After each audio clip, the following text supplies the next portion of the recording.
After the divorce, I waited about a year until I called Winslow Hubble.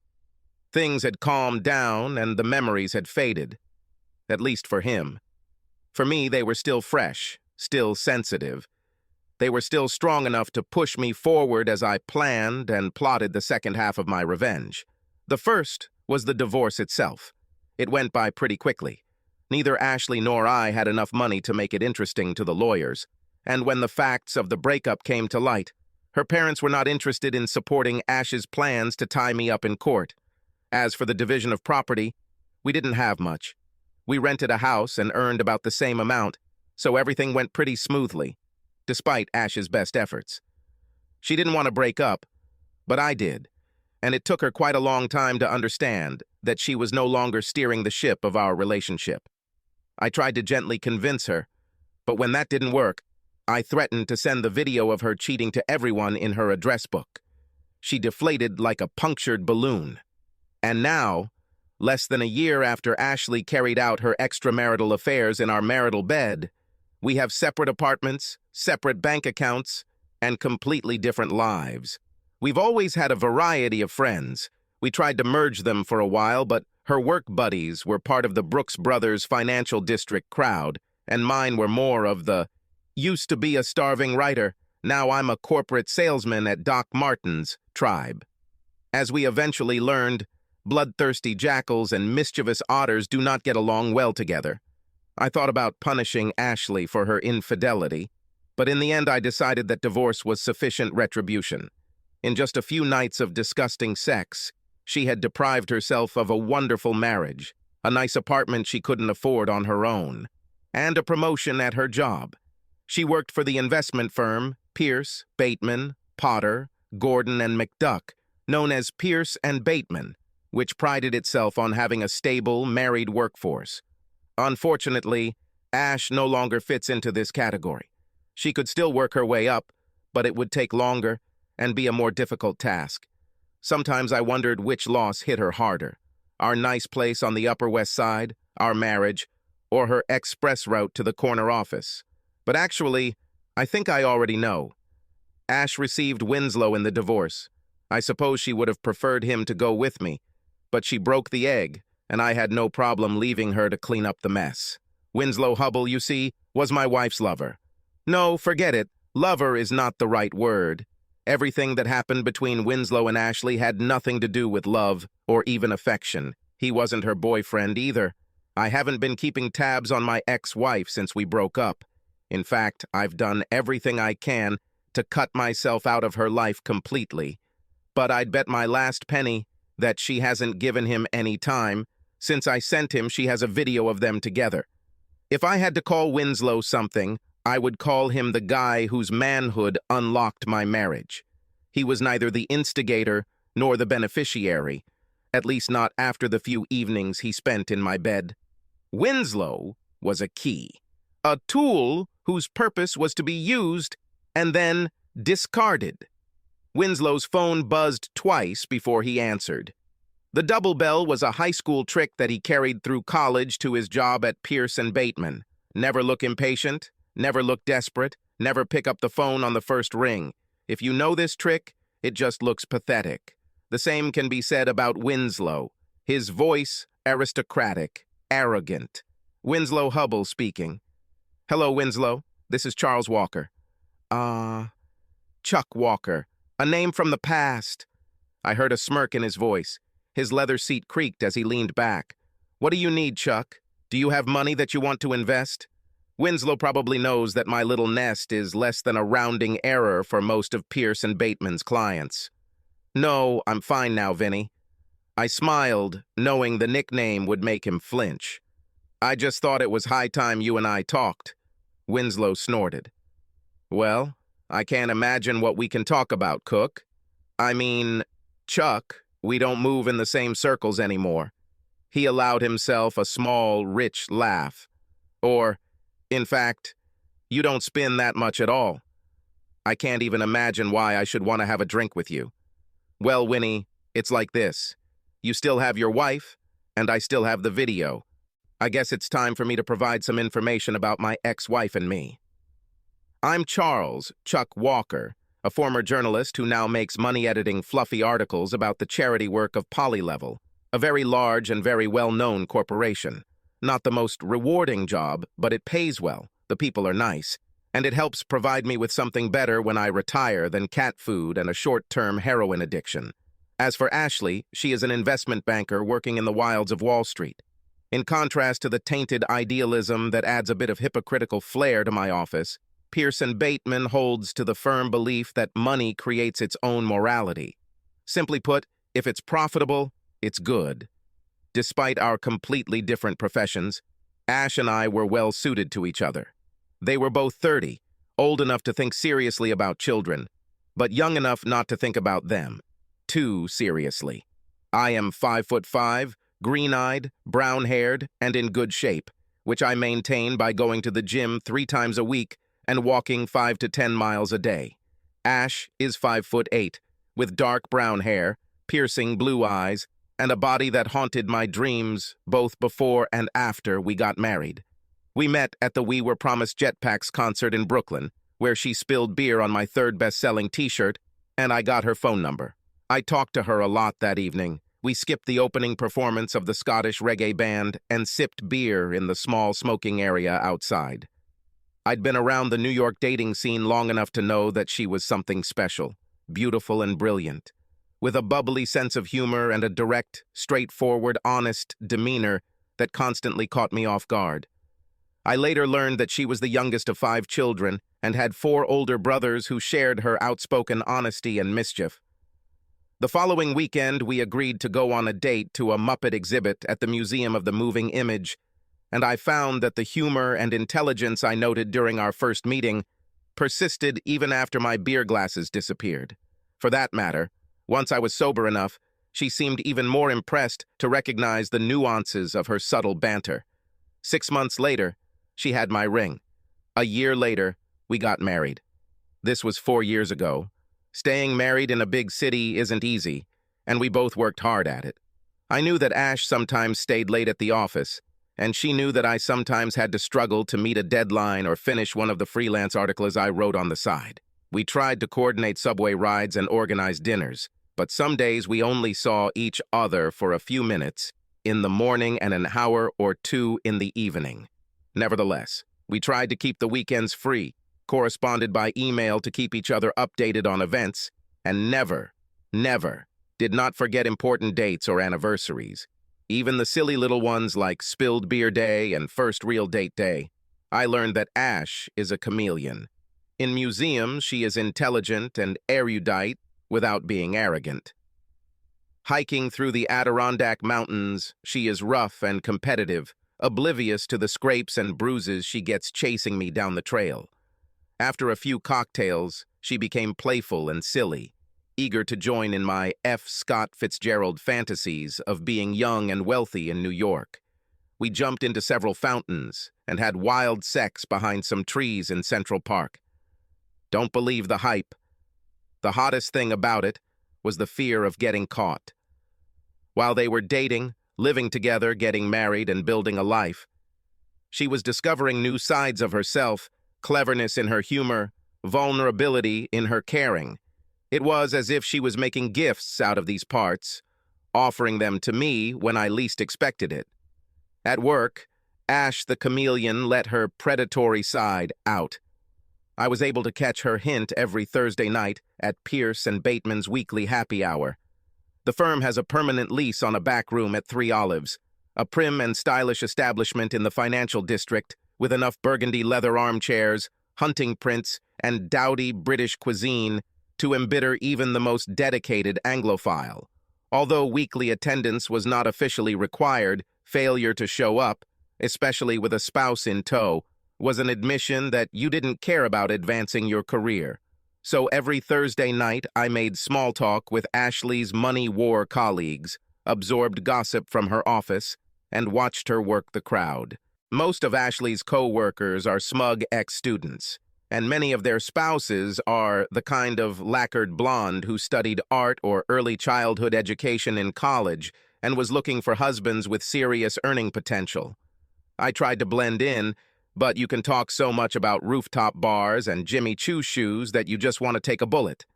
Luckily, Martha, call me Marty Hubble, came to my rescue. In appearance, Winslow Hubble's better half looked like another starved, bleached, and varnished wife of a Piers and Bateman employee. However, one evening my assumptions about her were dashed when Abby Van Vorten talked about her husband's new hobby of curling, a Canadian game in which you push granite discs across an ice-covered surface. "So, let's figure it out," Martha muttered. She boasts that her New England blue blood husband is spending a small fortune to learn a game played by redneck Canadians. I looked and saw a smirk playing on her face.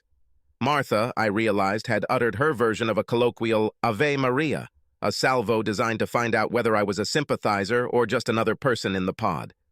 "Redneck or Rockefeller, inbreeding seems to be widespread," I muttered in response. "However, this is a dangerous game. It's hard to play polo with your eyes constantly squinted." We were going to the races. Marty, I learned, was a woman in the Martha Stewart mold, from her driving ambition to her dry, Mojave sense of humor. Like the great Mrs. Stewart, Martha Hubble, as a girl Petrowski, began life from humble beginnings, working her way from a working-class Pittsburgh neighborhood to a well-established college and eventually to a promising marriage to a man whose Anglo-Saxon surname is slightly more prestigious than her Polish-Lithuanian one. She had a job at a well-known publishing house where she had already made a name for herself, but it was generally assumed that it was only a matter of time before she quit and started releasing little Hubbles.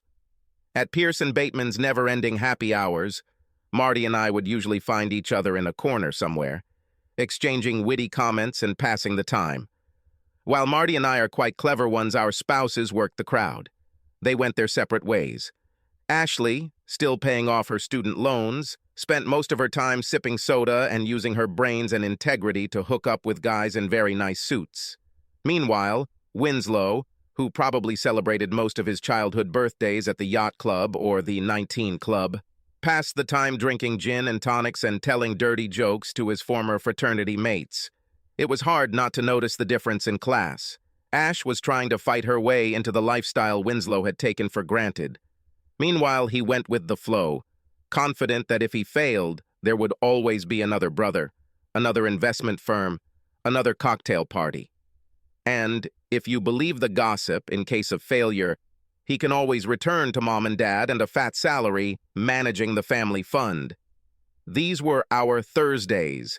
Ash cruising the happy hour waters like a great white shark, Vinny frolicking nearby like a happy little seal, and Marty and I drinking cocktails, watching shows, and absorbing gossip like a pair of quiet sea anemones. It wasn't my favorite way to spend my free time, but Ash was happy and Marty was having fun, so I didn't complain too much about having to put on a suit and support my wife. Our marriage was a balancing act between two young people, with a job that was too demanding and a connection that was too important to lose sight of. It was a marriage of quiet admiration and exhilaration, principles and compromises, the kind that a young couple makes when they come to terms with it and lay the foundation for a lucrative career, a home, children, and the rest of the American dream. It was difficult, but we worked on it, and it worked to our advantage. That's not to say it was all easy. Ashley has a jealous streak that I found outrageous, considering how attractive she was. On the other hand, I have my own problems with the green-eyed monster.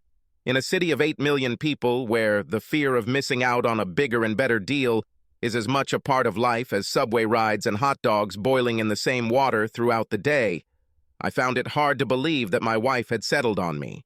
And, oddly enough, it was reassuring to know that she thought so highly of me. The bigger problem was Ashley's sense of justice. In the office, her morale was flexible, a necessary characteristic if you want to make it on Wall Street. But in Ashley's personal life, her sense of right and wrong was rigid and unshakable. When she felt wronged, Ash would immediately take revenge, and her revenge was, at least in my opinion, twisted, treacherous, and diabolical. This usually happens like this. After Ash is convinced that she has been sinned against, she confronts the offender and presents her reasons. often in a raised voice. At this point, a sincere apology, or a series of apologies, and some form of repentance might be enough to bring balance to the universe. But if the offender continues to prove his innocence or has not shown enough remorse, Ashley's inner avenger comes into play. On the surface, Ashley lets the argument die out and life seemingly goes on as usual. However, in the background, she works diligently, weighing the evidence, making a verdict, and calmly assigning what she believes is the appropriate punishment. There is no appeal court, no stay of execution, no higher power. When Ashley delivers her verdict, she doesn't need outside confirmation to say she did the right thing, and she rejects any arguments that she went too far. Sometimes I wondered where Ash got her sense of justice. He assumed that this was a consequence of her childhood, the childhood of a little girl who sometimes found herself at the mercy of 4 huge brothers. Direct confrontation was futile, and if she did take her grievances to her parents, she would be labeled a sneak, a devastating insult in a house full of boys. I can easily imagine little Ashley coming up with worthy punishments for her brothers and then putting them into practice. And if there are 4 rowdy boys in the house, who will suspect the angelic little sister? Ashley's early years as a gorilla may also explain why her punishments often seemed excessive. According to my calculations, for a kilogram of crime, she usually gave 1.5 kilograms of punishment. Sometimes I wondered if she still saw herself as a powerless little sister, fighting secret battles against her older brothers. Or maybe that extra 50% was a trial fee that she accrued as payback for her time as judge, jury, and executioner. As an example, one Sunday, a few months after our wedding, Ash and I were clearing out the mess in our apartment, sweeping out the junk that had accumulated in closets and corners, collecting clothes for Goodwill, and saying goodbye to the college textbooks that we had finally. Then we were ready to admit that we would never read it again. By the time they finished, the living room was littered with bags and boxes, and I was hauling trash to the corner dumpster and bags to Goodwill down the block. All seemed well in Walkerland as we contemplated new space in our closets and bookshelves. 40 minutes later, I was lying on the couch, clutching a beer, as Ashley loomed over me, almost vibrating with rage. It looks like the dry cleaning bag has somehow gone missing. After finding out that it wasn't in the bin and that Goodwill wasn't going to let us roam around the warehouse looking for it, my wife was left with a full-blown rage, with no one to take it out on but me. Apparently, I didn't look through the bags carefully enough when I took them out of the apartment, and now Ash is missing 3 dresses. I apologized. What else could I do? But it was like trying to fight a forest fire with a handful of sand. After the 3rd apology, I drank the rest of my beer, told my wife I needed time alone, and went for a long walk. When he returned a few hours later, 3 new dresses were in the closet, and Ash was sleeping. The next morning when I woke up, Ashley was gone. I did my morning chores and started getting dressed for work. The process stopped when I realized that I didn't have any pants. Not in the closet, not in the laundry room. Even the suit trousers were missing. I sent Ash a message. "Honey, have you seen my pants? I cannot find them." The answer came immediately. Search Goodwill. Fighting a wave of rage, I finally found a pair of dark sweatpants in my gym bag. Not ideal, but I was running late and they should have lasted until I ran to Uniqlo for lunch. When I got home that evening, I had 3 new pants. While I put them away in the closet, Ashley watched me with a strangely pleased look in her eyes. After that, I went for a walk again. To put it simply, I couldn't be in the apartment with her for another minute. The final tally, 3 dresses lost in an honest mix-up, and 12 pants, including 2 irreplaceable pairs of suit pants, sacrificed at the stake of divine justice. I don't know exactly what scale Ashley used, but it seemed to me that the punishment far outweighed the crime. For the first time in our young marriage, I began to wonder if I had made a mistake. It took several days before we found mutual understanding again. Ashley never apologized, but my stony silence seemed to impress her. Over the next few nights, she brought home dinner, working her way through my favorite restaurants. On Wednesday, I found a J. Crew gift card on my dresser. That night, I had enough pants to last me a week, and when I went to a social gathering at Pierce and Bateman on Thursday, she greeted me with a big hug and a kiss. It seemed like we were back to ourselves. Besides the fact that the pants episode taught me to be very careful about checking trash bags before throwing them in the trash, it taught me an important lesson about Ashley's revenge. Even though she seemed to derive a sense of satisfaction from being the instrument of divine retribution, her actions did not bring her joy. She approached revenge as a grim duty, not as a hobby, something to be endured, if only as a means to fix the world. In the case of my 10 missing pants, that liability was worth about $500, not counting my now incomplete suits. We were not short of money, but changing clothes strained our finances for a month or two. Still, she accepted our fate stoically, almost as if the cost of our new wardrobe were a tithe or a tax we needed to pay before moving on. Ashley's payback never again rose to the level of missing pants. But every now and then, I would see a strange, pleased look flicker across her face, usually when I discovered something odd, like salt in my porridge, or the fact that a book that I was reading somehow disappeared. In the end, I accepted it as part of our life together. I have my quirks, like my firm belief that peanut butter should be kept in the refrigerator, and Ashley has hers, like her psychotic need for violent revenge. But, I reasoned, when you love someone, you accept the whole person. Both the hot, sexy kitten who loves to run through the trees in Central Park and the scary revenge monster who sometimes raids your closet. I learned to apologize when possible, but I also didn't want to live in fear of my wife's temper, so there were times when I dug in my heels, battened down the hatches, and waited for the hurricane of retribution to sweep through the apartment. We found a balance, and most of the time it worked for us.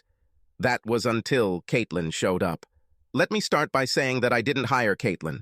That decision was made by people 3 or 4 steps up the food chain, through a mysterious vetting process that I'm sure involves drawing a pentagram and slaughtering a goat. I participated in one selection series, during which I pointed out that her journalistic experience and ability to produce first-class texts in a tight time frame put her ahead of the rest of the applicants.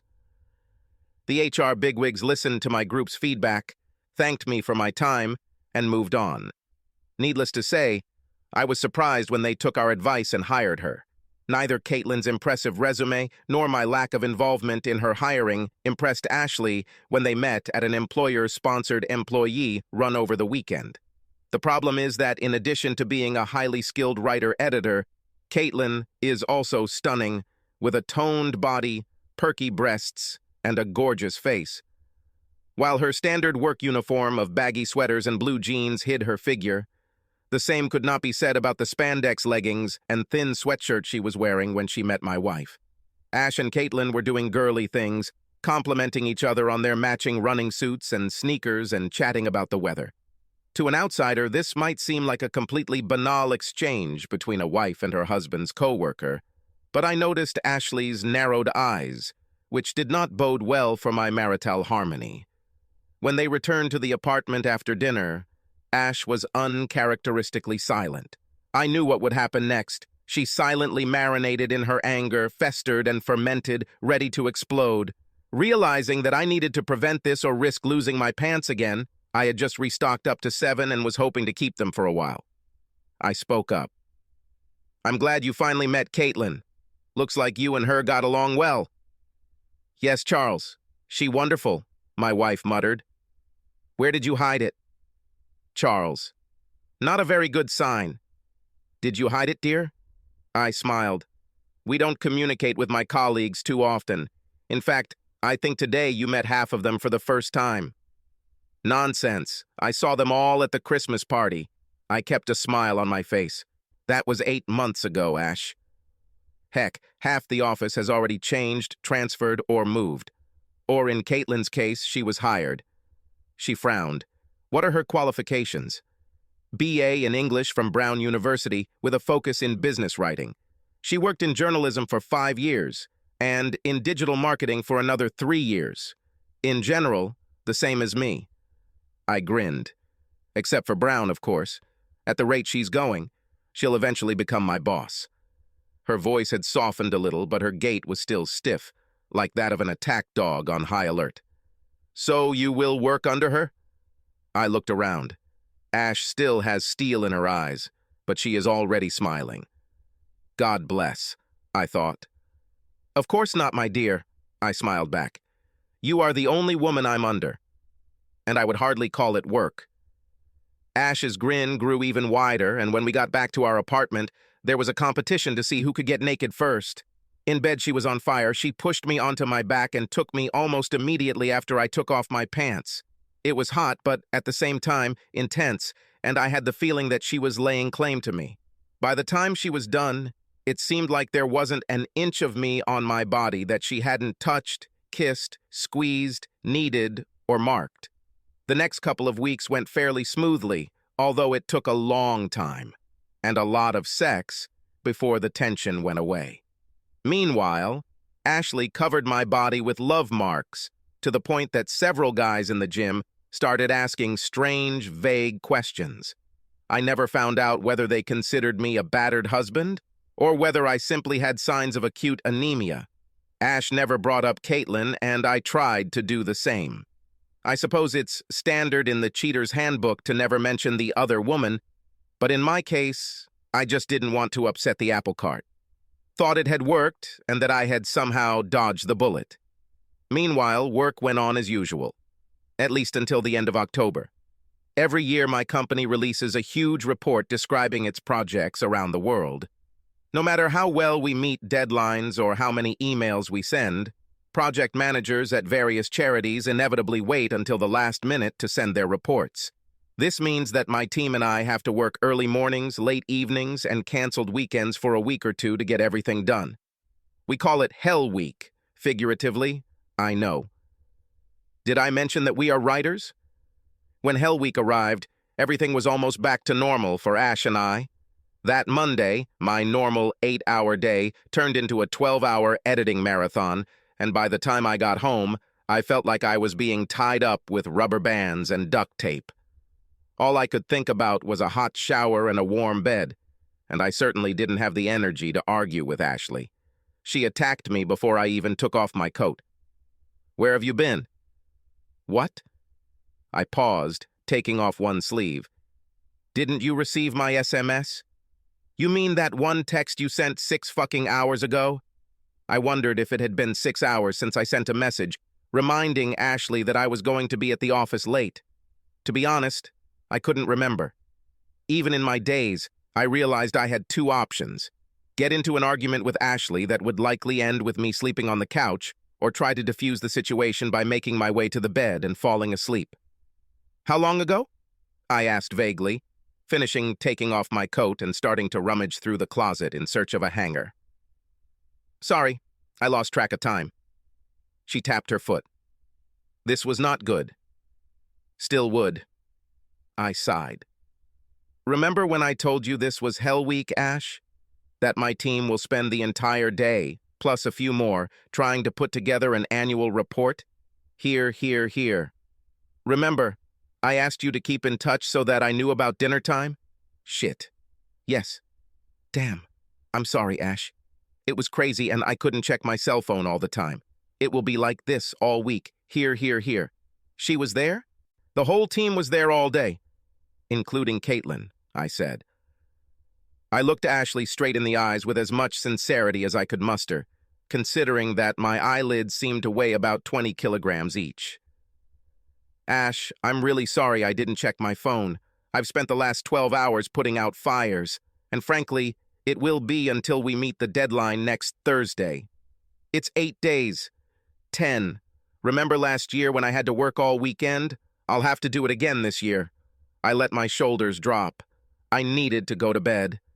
"Ash, I'm really sorry, but this is part of my job. This was part of my job long before Caitlyn was hired, and will be part of my job after she leaves." "She leaves?" The tapping stopped. I chuckled dryly. In the end, you know how it is, team members are constantly moved and mixed. The only reason I haven't been transferred is because there is no one who can edit articles and run the website at the same time. Ashley's brow furrowed again. "But for now, Will you still be working with her? Yes, my love. I'm still working with Caitlyn, and with Aaron, and with Kim, and with Jake, and with Brandon, and with the rest of the team, and that's all I do. We came to a compromise. Ashley allowed herself to be reassured, and I agreed to respond to her text messages with due readiness. She wanted immediate answers, but I persuaded her to give me 10 minutes of freedom. It was a classic compromise, but neither of us was particularly happy with it. I would have to be on an electronic leash during the most difficult time of the year, and she would have to deal with her jealousy.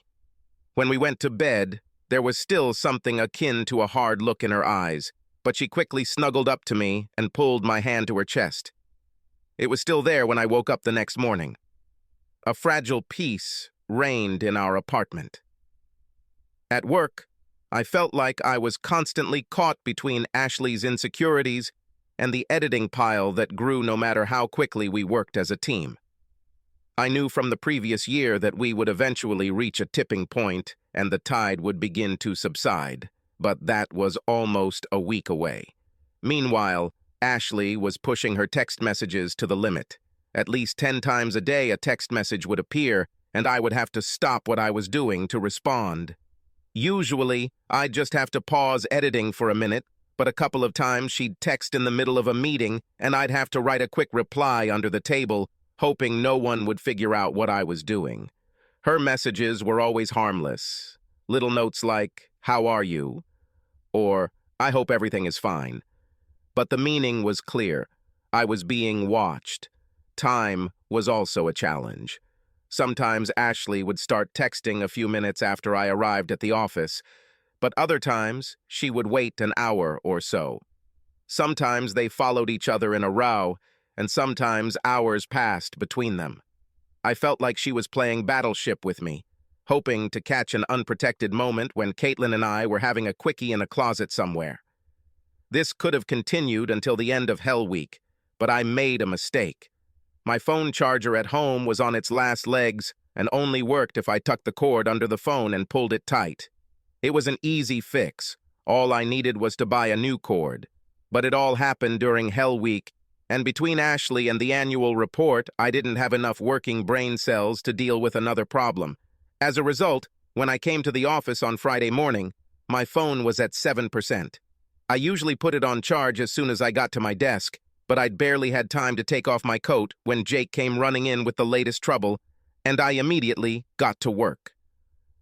By the time I went out to get some fresh air, it was already about 12. My phone was dead. In retrospect, the horror I felt when I realized I'd been without contact for hours should have been a wake-up call, but I'd lived with Ashley for 4 years and the frog was well on its way to being boiled. My pounding heart and growing sense of panic when I connected the phone didn't even seem strange to me. Damn, damn, damn, damn. My phone's battery was dead, and it took almost a minute to get enough charge to turn on. The pulse was pounding in my ears. Damn, damn, damn, damn. The phone vibrated quickly, starting the download procedure, and then vibrated several more times, signaling the receipt of a bunch of SMS. Damn, damn, damn. SMS quickly turned from harmless, "Hi baby, how are you?" to the angry ones, "Where the hell are you, Charles?" And angry. "You have 5 minutes to answer your fucking call, or you'll be sorry, asshole." Considering that the last message had arrived half an hour ago, it was clear that I was way overdue. Crap. I quickly pressed the speed dial option but got 2 rings and then her answering machine. She screened my calls. I tried again and got the same result. The third time I left a message explaining what happened. Then he sent an SMS with the same, albeit abbreviated, explanation. No answer. Another, shorter SMS. No answer. At this point, I was torn between running to her office and arguing that I was right, or going back to work. One option will preserve my marital harmony. The other will preserve my job, which is key because I will definitely need a salary to pay rent after she kicks me out. In any case, I had to wait about half an hour until my phone was sufficiently charged. After the last batch of messages, there was no way I was leaving the table without my electronic umbilical cord. While I waited, I tried to get back to editing, but my brain was melting and my heart was still beating out of my chest. I thought that no matter what I did, I couldn't guarantee that Ashley would back down. There's something wrong with this. I understood. Despite my determination not to become hostage to my wife's hot temper and perverted sense of justice, this is exactly what happened. Here I am, stuck in the middle of the hardest week of my entire work year. And I can't concentrate because I missed a couple of texts and I'm afraid my wife might explode. Something is wrong in this picture. I was thinking about how to express this to Ash. What can I say? How do I explain that I can't live in fear of her temper? Or that her thirst for revenge could destroy our marriage? I thought about sending a text message, but immediately discarded the idea. This is a conversation that needs to be had face-to-face, perhaps in a therapist's office. I was thinking about how to broach this topic when another text message arrived. Everything is fine? All fine? God. I almost had a heart attack and Ashley spent the last 3 text messages kicking my ass thoroughly. This is definitely not normal. It's hard to read emotions over text messages, but I figured either Ash had realized she was being crazy and had let me off the hook, or, more likely, she had found me guilty of some crime and was already planning my punishment. Then another realization hit me. No matter what Ashley's message means, there's not a damn thing I can do about it. Going to her office is risky, and trying to dissuade her via SMS is stupid. I realized that all I could do was ride out the coming storm and hope that when it passed, my marriage and my wardrobe wouldn't suffer too much. I actually tried to leave work early, but by the time I got home, it was already 8:30 p.m., and, like every night that week, I was shattered. Standing in front of my apartment door, I took a deep breath, gathered my strength, and went inside. "Darling, I'm home," I called. "I am in the kitchen." Her voice sounded normal, and I allowed myself a little optimism. Maybe things won't be as bad as I thought. On the other hand, her cheerful voice raised some concerns. Why isn't she more upset? Has her revenge already begun? Will my dinner be full of laxatives, vomit root, nails? Hanging up my coat and taking off my boots, I prepared for the attack. Instead, he received Ashley with a relaxed smile on her face. "Welcome home, honey," she chirped, hugging me. The kiss she gave me was warm, loving, and slightly minty. "What's happening?" I was still in damage control mode. "Hello, my love. Sorry I missed your SMS today. My phone was dead and..." She smiled. "Don't worry about it, honey. You explained everything in your message. But..." She stood up and kissed me again. "No buts. Mistakes happen. On the way home from work, I bought you a new cord. Who is this woman and what did she do to my wife?" In hindsight, I probably should have investigated further, but it was almost 9. I had just returned home from 12 hours of work, and having barely prevented one heart attack, I didn't want to cause another. With a sigh of relief, I gave in. "Thank you, Ash. I'll make sure my phone is charged tomorrow." She smiled widely again. "Watch this, baby." Ash and I agreed that she would be in charge of dinner during Hell Week. She ordered Chinese takeout, and I poked around a bit, but the day threw me off track and I soon found myself dozing over my plate. "It's time for me to go to bed," I said. "You are walking?" She smiled at me again. "Maybe after a while. I want to read a little." Cold. I walked to the bathroom, took a bath, and fell into bed. As I was dozing off, I noticed a slight smell of something in the air. Maybe an air freshener? I didn't have time to think about it before sleep took over. The next day was Saturday, but I still needed to go to the office. I got up, took a shower, and dressed quietly. Before leaving the bedroom, I looked at Ashley on the bed, curled up in the fetal position and wrapped in soft yellow sheets. She looked so peaceful. This is another chameleon face of hers, a soft, vulnerable woman that I want to protect. Nothing like the tough financial analyst in the dark pants suit or the confident wife I saw the night before with a satisfied look. Stop. Satisfied? I felt my good mood deflate. Crap. I shook my head. You shouldn't create problems where there are none. I told myself that the trousers were not missing, the clothes were intact, and there was no reason to take on tomorrow's worries when I already had a difficult day ahead of me. However, my thoughts kept returning to that look in her eyes. Did it really happen? Ash only texted me 4 times that day, and I tried to respond quickly. They were all fun and lighthearted. No yelling or swearing, and she seemed pleased with my answers. When I returned home that evening, everything seemed normal, mostly normal. Her kisses were even more minty than usual, and she ordered chicken in lemon sauce at a Greek restaurant. She often ordered takeout, but I wasn't going to fight about it. I looked for that satisfied sparkle in Ashley's eyes. Maybe he was there. I wasn't sure. No matter how tired I was, I thought I was imagining everything. In the bedroom, I smelled the air freshener again. "Honey, it smells strange here. Did you spray something?" "Yes. I think one of the neighbors smokes. There was a very strong smell. Strange. A few neighbors actually smoked weed, but we usually smelled it in the hallway, not in the bedroom." I shrugged. The mystery is solved. Sunday morning was the same. I woke up at 6, took a shower, and dressed in silence. I looked at Ashley, nestled on the pale green sheets, looking like some kind of mermaid or Botticelli's Venus, albeit dressed in a flannel nightgown. I kissed her and left for the office. Later, it occurred to me, on Saturday, the sheets were yellow, and on Sunday, they were green. I shrugged. We change our sheets fairly regularly, but we don't have a set schedule. I think Ash just decided it was time to change the bedding. That night was the same. Peppermint kisses, food from the corner diner, notes of air freshener, uninterrupted sleep, maybe the smug look on her face. The next morning, a quiet shower, a silent farewell, and a kiss to my wife, dead asleep and comfortably nestled on the white sheets. That day, I was at work. Damn, white sheets. I couldn't think of any reason why Ashley would change her sheets 2 days in a row. Well, not one that I would like to consider.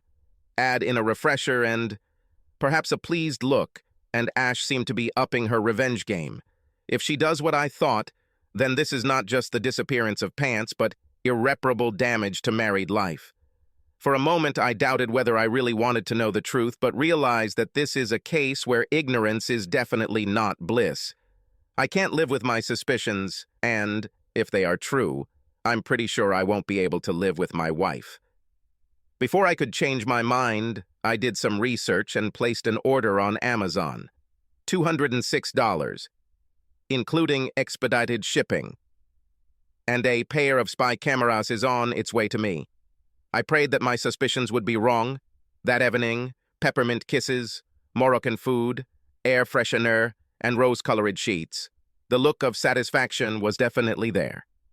I looked in the laundry basket, but it was empty. Damn, damn, damn. On Monday, the wave of editing peaked and began to recede. The pile of stories began to dwindle. The end was near. At 11 o'clock, I received a message in the mail that my parcel had arrived. By midday, work had slowed down a bit, and my employees barely looked up when I told them I had to run to a meeting. The cameras were disguised as a smoke detector and alarm clock, and installing them in my bedroom was a piece of cake. Ash wrote 5 text messages that day. At 5:15 p.m., I received a message that the cameras had activated. Apparently, my wife got home early. An hour later, I received the last text from Ashley. I wanted to know the truth, but if the video was what I thought it would soon begin a process I hoped I would never have to go through. I was messing around with my work and decided I wouldn't watch the video until the next day. If my marriage is over, it can wait one more night. I texted Ash to let her know I'd be home at 8:30. I wondered if she would get angry, but I couldn't bring myself to care that much. My emotions were muted and clouded as if I could feel them through a fog. At 8, I stumbled home. That evening, peppermint kisses, takeout pizza, air freshener, a satisfied smile, yellow sheets again. This made sense since we only have 4 sets of bedding. This also explained yesterday's trip to the laundry. As I tossed and turned in bed that night, I realized that no matter what was in there, I never wanted to smell air freshener again. The Sos morning. Ash lay curled up in her bed, beaming in the morning sun. I looked at her for a long time. I'll miss this. Between insomnia and fear, I was still in a deep fog. I became aware of it. When it dissipated, I realized that an ocean of pain awaited me. I got dressed and showered in silence. Ash blew one last kiss goodbye. Things have mostly calmed down at work. It might be another 2 or 3 days before we're done, but there was light at the end of the tunnel. At 11 o'clock, I told the team that I was going to a quiet place, a conference room that the company had equipped with sofas, chairs, and a couple of small tables. It was essentially the corporate version of a college study room. It was also the only place where I could watch videos from my bedroom in relative privacy. The only other person there was Kim, one of my colleagues. She was curled up in a chair by the window, completely immersed in her laptop. I settled down on the sofa at the far end of the room. If the videos show what I expect, then I would like to have my back to the wall. My plan was to listen to the video rather than watch it. I reasoned that seeing Ashley in the arms of another man would make her impossible to forgive, and I didn't want to close off all options, including reconciliation, before I knew what I was dealing with. So I put on my headphones, queued up the smoke detector video, and slammed the screen shut. From the sounds of it, it was exactly as bad as I expected. The camera was motion-activated, so it started recording when someone entered the room. I heard the rustling of clothes and laughter, and then a strangely familiar voice. From what I heard, it became clear to me that my wife was giving pleasure to some man. At the same time, he laughed at me. About halfway through the audition, I recognized the voice. It was Winslow Hubble. My vision blurred and I closed my eyes, feeling tears rolling down my cheeks. I was crushed, yes, but also confused. I'm not going to say that Ash works in an office full of Chippendale models, but in the vat of testosterone poison that was Pierce and Bateman, there is no shortage of toned bodies, strong chins, and chiseled features. But instead of getting herself an office hunk, Ash chose the flabby, fattest trash from the small part of the gene pool for sex? It didn't make sense. The soundtrack provided clues to Winslow's appeal. A moment later, he began again to mock the size of my manhood and praise his own. I didn't expect Ashley to come to my defense. And so it happened. She was never a particularly vocal lover, but apparently Winslow Hubble inspired her to new achievements. She screamed and complained that her sex had never been so amazing. Winslow pushed her, demanding to know if my manhood was less, my sex less perfect, my control of her body less perfect. And Ash gave him what he wanted. It's not easy to hear that you're worthless in bed, and it's especially hard to hear yourself compared in a negative way to a worthless sack of crap like Winslow Hubble. Then I heard Winnie moan loudly, and Ash followed it with a series of screams that rose to an operatic crescendo, the likes of which I had never heard from her before. Her screams pierced my ears, driving my thoughts away, leaving only fragments. Better than me, cook. I felt frozen, devastated. I could hear their heavy breathing in my headphones, in my ears, pant. I looked up at the clock on the wall. I stared blankly at the numbers, at the second hand running across the dial. It's only been 20 minutes since I started the video. My brain is stuck on a number, repeating 20 minutes, 20 minutes, 20 minutes, 20 minutes to end my marriage, 20 minutes. Wait, 20 minutes? 20 minutes. Considering the time it took to undress, please your lover, and lay on the bed, how much time is left? 5 minutes? 10? How good was Vinny? Isn't this guy as gifted as a Clydesdale? Does he know some long-forgotten oriental secrets that make women arrive at the finish line like freight trains? Is there really a sexual genius buried in that plump, pompous body? Ashley and Winslow were still puffing in my ears. Then he spoke. From the conversation, I realized that he wanted to humiliate me in every possible way. Ash asked, "Why does this turn you on so much?" Winslow chuckled. "Your ideal husband. Every Thursday, I watch him and Marty have their little conversations and look at us all as if judging. It's like they're so smart, so much better. I wonder what he would say if he knew I was here and giving you this." She snorted with laughter. "Do not dare? Don't worry, my dear. I'm not going to do anything that would jeopardize that, or my marriage, for that matter." I opened the computer and pressed pause. The camera was focused on the two of them. Winslow is all red and sweaty. His mouth is open, his eyes are half closed. Ash lies next to him, the sheet pulled up to her collarbones, her eyes sparkling with smug satisfaction. That damn look. I couldn't figure out what it was. Joy.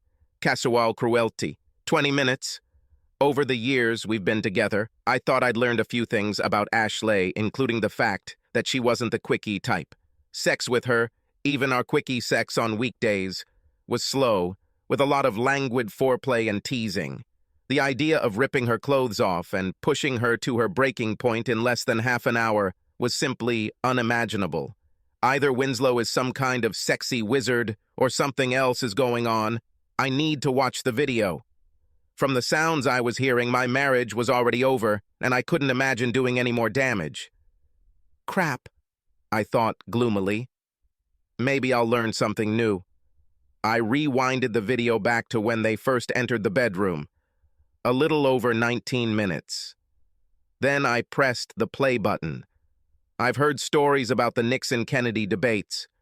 People who heard them on the radio were confident of Nixon's victory, and those who watched them on television were confident of Kennedy's victory. Watching Ash and Winslow, I finally understood this phenomenon.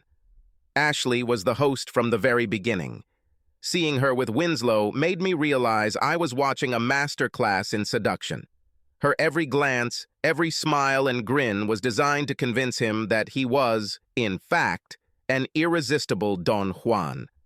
And this is complete nonsense. When I saw his equipment, I laughed in surprise. This man was, well, let's just say, not gifted. At first I wondered why she pulled Winslow down, but when his face was hidden, everything became clear. When he couldn't see her anymore, Ash didn't have to watch her expression. Although she continued to declare that he owned her body and bed, her eyes were focused into the distance, and her expression remained blank. I knew that look. Ashley was a million miles away, mentally going through her shopping list, planning dinner, or imagining herself on a beach somewhere. It was not a look of bliss. She gets this look when she's going through something slightly unpleasant, like giving blood or cleaning the sink drain. I imagine that this is exactly what she looked like at the gynecologist's appointment. As I may have mentioned, Ashley's body has haunted my dreams. And for good reason. She was a vision, a classic work of art. Botticelli's Venus. Winslow, on the other hand, was barely recognizable as a man. Pale, cheesy flesh, greasy and slightly gray. Seeing them together is like watching a manatee trying to mate with a Madonna statue. I couldn't help but burst out laughing, even though tears were still dampening my cheeks. In front of me is Ash, taking revenge on me for some imagined insult by doing something so unpleasant that she has to mentally distance herself. But Winslow, imagining himself the master of the universe, taking away the spoils of war from the man below him, loudly declared his sexual superiority over the poor bastard, whom he cuckolds. And me, poor bastard, watching my wife do what was clearly the sexual equivalent of taking out the trash while she loudly admonished her partner, trying to hurry him along. In an instant, I understood why Ash chose Winnie. It wasn't lust or desire. In fact, it was quite the opposite. She chose him because he is simple, accessible, and a relationship with him is unlikely to develop into a long-term one. Most importantly, Ashley knew that will not receive pleasure from sex with him. If she had chosen one of the square-jawed jocks from her office for revenge, the scales of justice would have swung the other way, from divine retribution to corrupt infidelity. So instead of having sex out of joy, she did it out of obligation. Instead of choosing a partner who attracted her, she chose one who disgusted her. She hurt herself to hurt me. I understood Ash's reasoning. To some extent, I even respected it. But I couldn't get past it.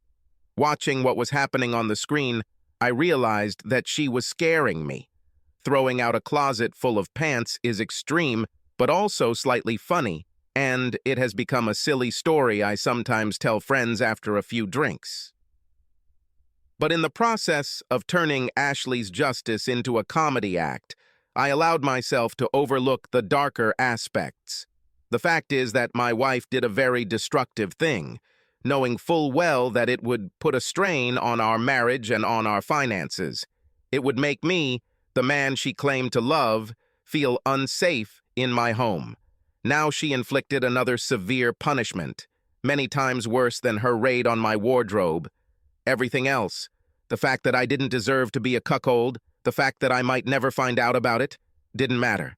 All that matters is that she did it, and that, judging by that damn look of satisfaction, she doesn't doubt her decision for a second. What other punishments might she consider justified? Seriously, what next step after cheating? Cripple? Amputate? Cook it like a rabbit? What if we had children? Can I risk that one day they will become part of one of her plans for revenge, pawns in her quest to bring balance to the universe? Or worse, what if they too become victims of her justice? Watching Ashley's expression as she lay next to Winslow, I realized that I no longer felt safe with her. Not in my wardrobe, not in my relationship, not in the bed she had desecrated. While I appreciated that she changed the sheets, it doesn't make up for the fact that she allowed this pig, this sleazy pile of pus and privilege, to enter our home and have her in our bed. If she did it on Friday, as I suspected, then she had fucked him in our bed 5 times already. She's going to do it again today. I realized that I could not return home that evening or any other in the near future.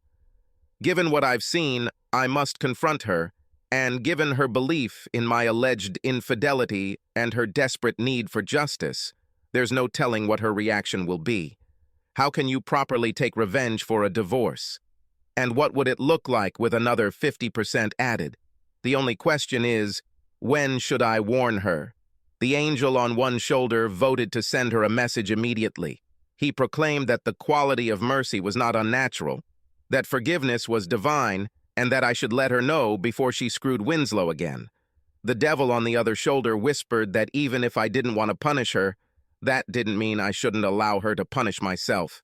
At 5:20, my phone vibrated. At 6:30, I sent her a text message with video clips telling her I was staying with Aaron, one of my colleagues. 2 days later, I began divorce proceedings. Like I said, it didn't take me long to forgive Ashley. After watching the dirty 5 minutes of penetration on video, it was hard for me to imagine a more brutal punishment than sex with Winslow Hubble. Additionally, her obsession led to the end of our friendship and the destruction of our marriage.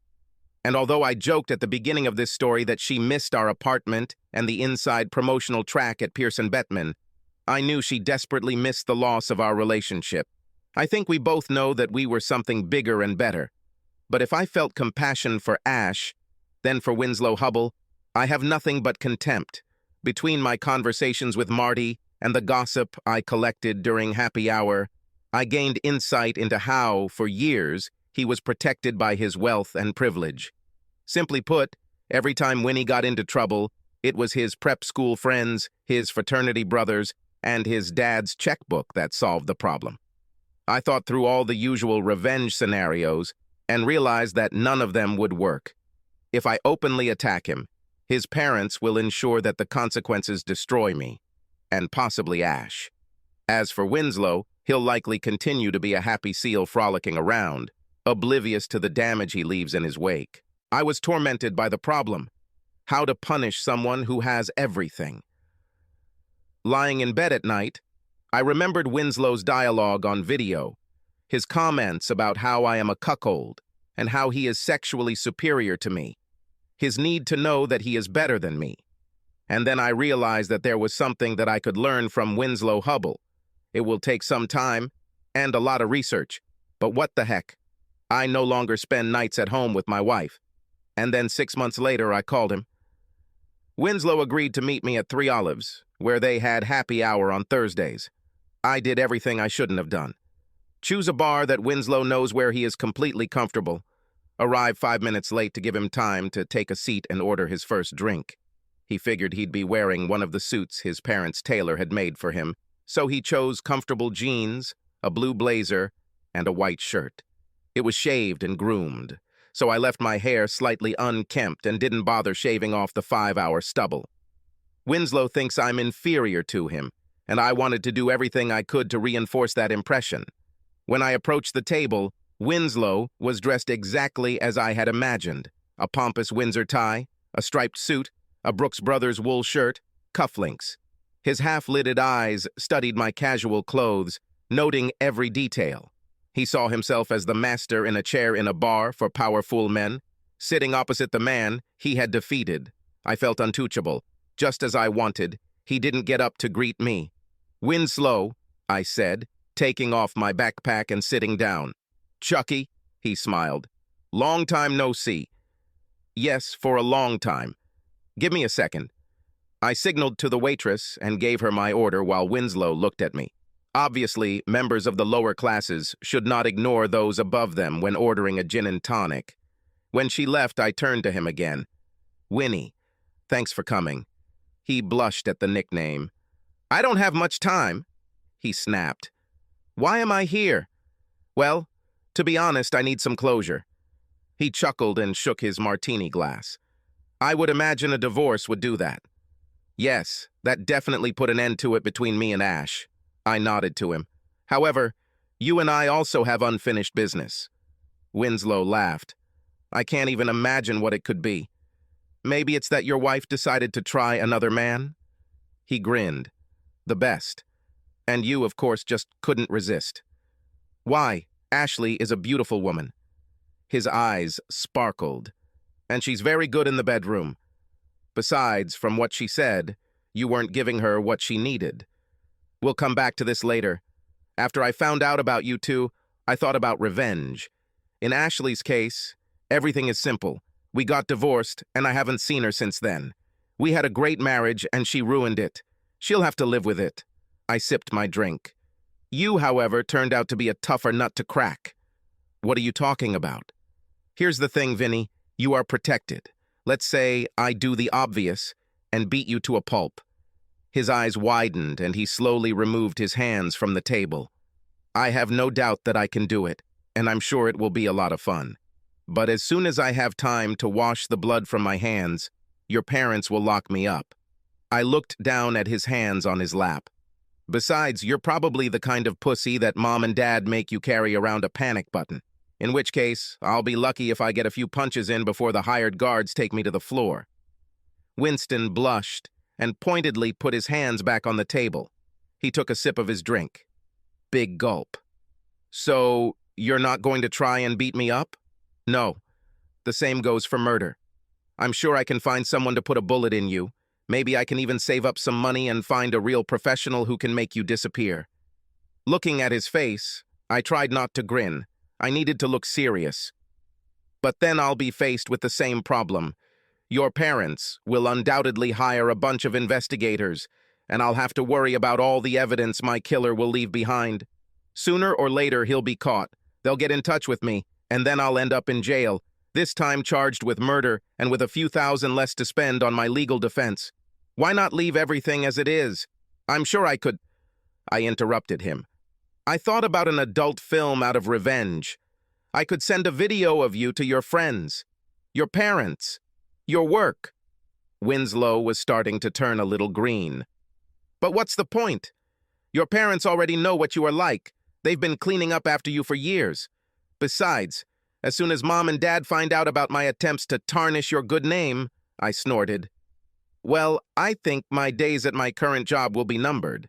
As for my next job, I'm guessing it will include the phrase, 'Would you like some fries with these?'" Winslow leaned forward. "So, will you leave everything as it is?" "Not really." I took a folder out of my backpack and put it on the table. "I realize that there is one thing I can do. But before we get to that, have you ever wondered how much your parents protect you? I don't think, yes, I don't believe that you know how to do this." I took some photos from the folder and placed them face down. Planning my revenge, I did a lot of research. It's amazing what you can find when you have a lot of time and a bottomless well of anger. For example, do you remember Mary Gray and Danielle Brennan? A look of shock flashed across Winslow's face, but he tried to control it. "I don't remember. Perhaps I met them in college." I snorted. "Don't be modest, Winnie. You did much more than just meet them. In fact, because of you, they both dropped out of school and returned home." I turned the first photo over.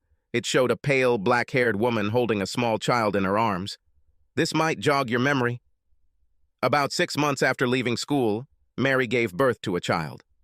He looks a lot like you, or at least he did before he lost the baby fat. You'll be glad to know that she graduated from the local college.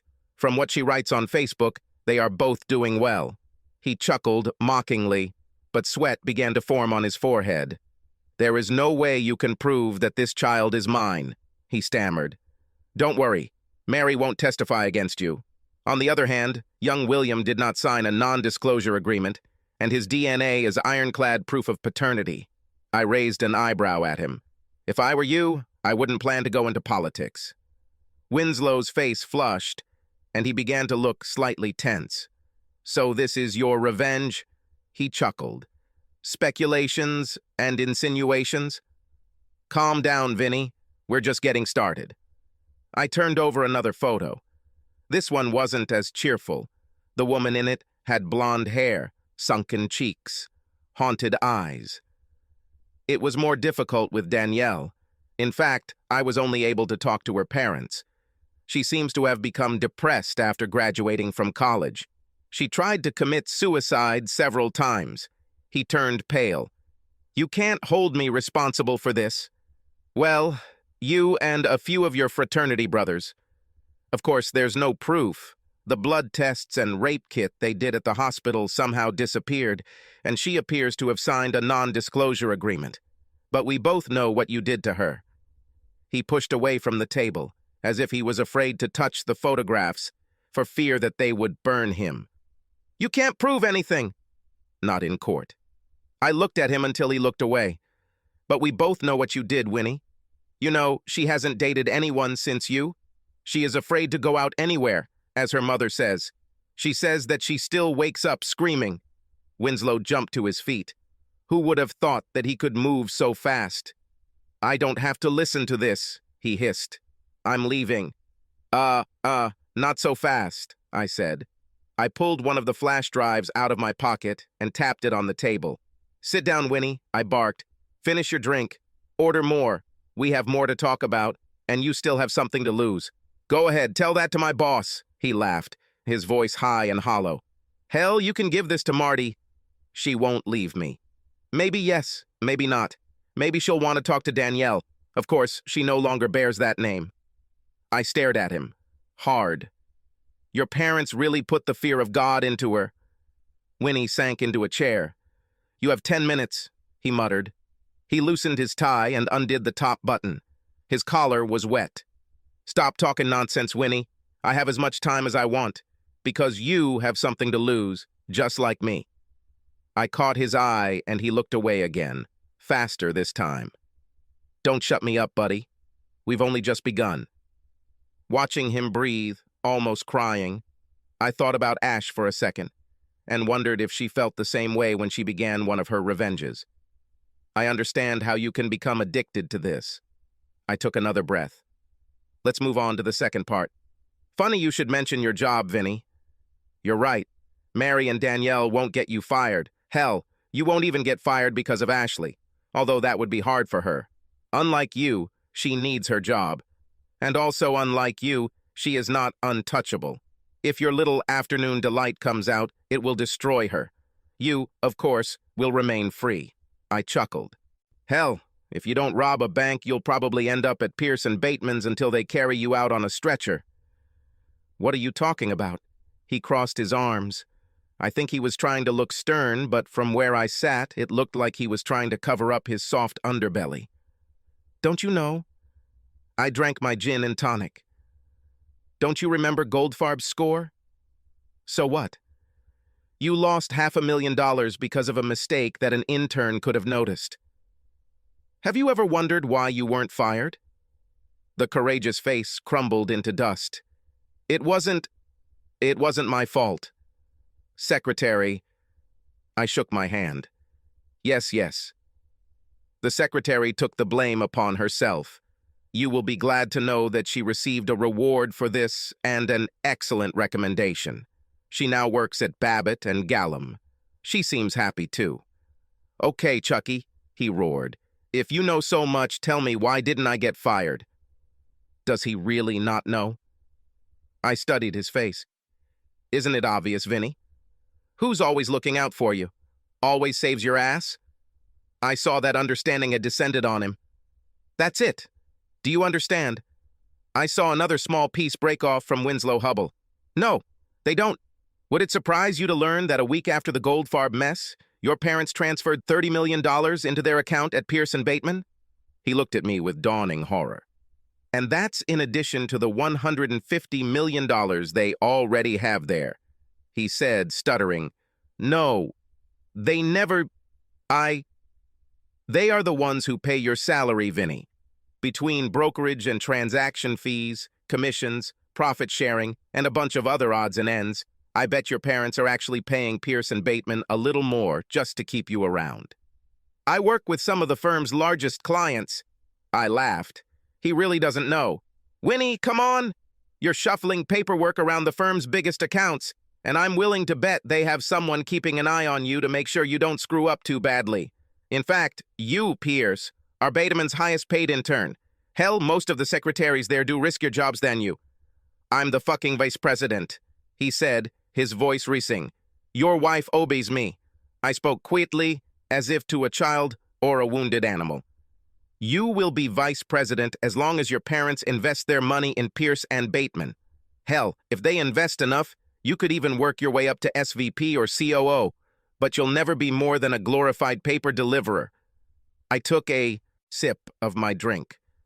"As for Ash, I'm willing to bet that her submission to you mostly involves sending a few of her emails from you to someone who has some real power." He gave me an uncertain grin. "I had enough power to seduce your wife, kook." "Ah, that's it. This is the arrogance I've been waiting for." I beamed, looking at him. This seemed to upset him. "Now we come to the main thing. Are you ready, Winslow?" "Yes, you fucked my wife, in my own bed. And how many times was that? 4? 5? 6? And then I put the hammer down. How many times has this happened since then?" Winslow's face fell as I continued. "It's been a year and a half, Winnie. How many times did my ex, who was so fascinated by you, take you to her bed again? I'll simplify it. How many times did she kiss you? Did I dance with you? Send you an SMS full of sweet words?" It was... After the divorce, she said that she didn't want to do anything so as not to muddy the waters. You can't be that stupid, Winnie. We've been divorced for a year, and in separation, 1.5. I laughed at him. Besides, everything is crystal clear. Once I moved out, you could have sex with her every night and twice on Saturdays. The only reason you're not together right now is because she doesn't really want your fat flesh touching her. "Fuck you, cuckold," he shouted. "She liked what I did to her. I was a hell of a lot better than you." I leaned back in my chair. "You know, when I was watching you, I noticed something funny, Winnie. You seemed to talk a lot about me." He blinked. "What are you... What?" "Watch the video. It's amazing how much of your conversations concerned me. The size of my man's tool. How much more yours is than mine. How much better are you at sex compared to me? What are you..." He was breathing heavily. I fucked.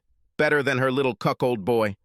He tried to give me a triumphant smile. He failed. I laughed.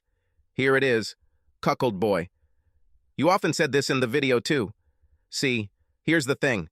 When most men find themselves with a beautiful woman, they can't stop talking about her. About how beautiful her breasts are. What a gorgeous face she has. Well, you understand. But as soon as you're in the room with Ashley, you start talking about me." "What? I am a winner?" "I what?" I shook my head. "God, no wonder you were forced to work as an intern. Let me explain everything to you briefly. You, S, beautiful, a woman. That's it. What you can speak, this, about me, tool. No, stop it, I don't. What me long? So thick. Stop it." His face was burning. "How I touch her? How do you have sex compared to me? How do you now take what once was mine?" "Shut up. Stop it. Stop immediately," he shouted. "Don't you think it's strange, Winnie?" "That's exactly what I think." He covered his ears with his hands. "Stop calling me Winnie, you worthless cuck." He looked like he had run a marathon. He was choking, and there was a wheezing sound in his breathing, as if he was on the verge of tears. He lay curled up in a ball, eyes closed, hands still covering his ears. I glanced at the waitress. She was talking to a man in a suit, I think with the manager. I motioned for the bill. I don't, he moaned. I'm silent, Vinny. I'm just telling you what I saw, what you will see when you watch this video.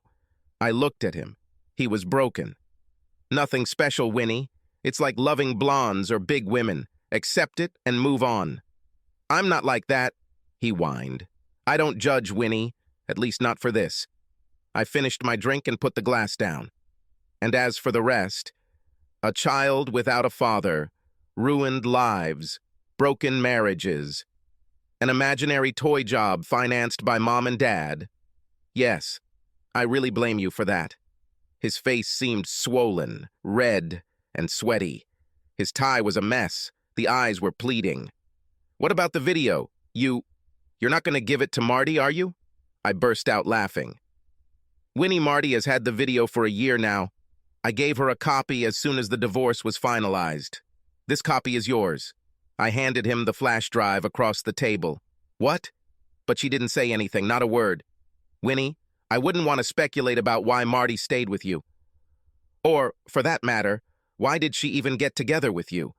I don't know what kind of devilish deal she made to get her ass out of Pittsburgh, and I'm not going to blame her.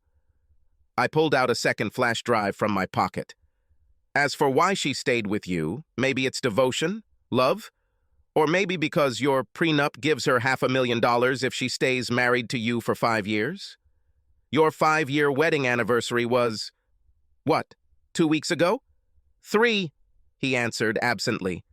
Yes, I don't always remember dates well. Congratulations and many more happy years to come. But before I go, this is for you. I slid the second flash drive across the table to him. This is a video that I shot. Let's call it Chucky and Mrs. X. You can't see her face and we've blurred out any distinctive features, but I think you'll recognize her voice. I paused and picked up my backpack. Or maybe not. She often moans and screams. It's funny, though. The video is 2 hours long, and I'm pretty sure I didn't mention you once.